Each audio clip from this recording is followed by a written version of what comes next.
नमस्कार, आप देख रहे हैं DRS 24 और मैं हूं आपके साथ श्वेता। तो चलिए रुक करते हैं आज की प्रमुख और बड़ी।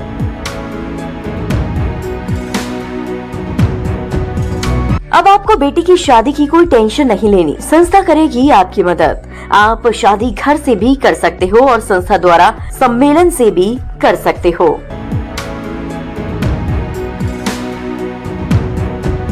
आगरा कांग्रेस के पूर्व महानगर अध्यक्ष अश्विनी जैन ने कहा कि जीएसटी कानून लागू होने से पहले माननीय सांसद राहुल गांधी जी ने केंद्र की सरकार से मना किया था, लेकिन उस समय उनकी बात न मानकर केंद्र में बैठी भाजपा सरकार ने जीएसटी वाला बिल पास कराकर जनता को गुमराह कर 55,000 करोड़ की आमदनी कर अपने नेताओं में बंटवारा करवा दिया।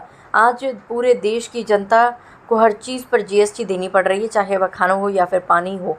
पीने की बोतल पर भी आज केंद्र सरकार द्वारा जीएसटी लगा दी गई है। 28% से घटकर 18% जीएसटी करना, वहीं 12% से 5% जीएसटी घटना, ये सिर्फ उन उद्योगपतियों के लिए लाभदायक वाली योजनाएं कर दी गई हैं जिन्हें कर मोटरसाइकिल, एसी जैसी आरामदायक चीज़ चाहिए होती है। लेकिन भारत की गरीब जनता के लिए केंद्र सरकार द्वारा जीएसटी का बोझ घटाने के बजाय और बढ़ा दिया गया है, क्योंकि गरीब जनता के लिए कारोबार केंद्र सरकार द्वारा कुछ नहीं दिया गया, बल्कि कारोबार बैंड और कर दिया गया। खाने पाने की चीज़ों पर भी जीएसटी लागू कर दी है। अगर कोई व्यक्ति होटल ढाबा पर खाना खाने जाता है तो उसको भी जीएसटी देनी पड़ेगी।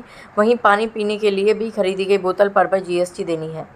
मैं सबसे पहले माननीय राहुल गांधी जी को धन्यवाद देना चाहूँगा कि उन्होंने कहा था ये गब्बर टैक्स है, इसको ख़त्म करना चाहिए। चलिए, देर आए दुरुस्त आए।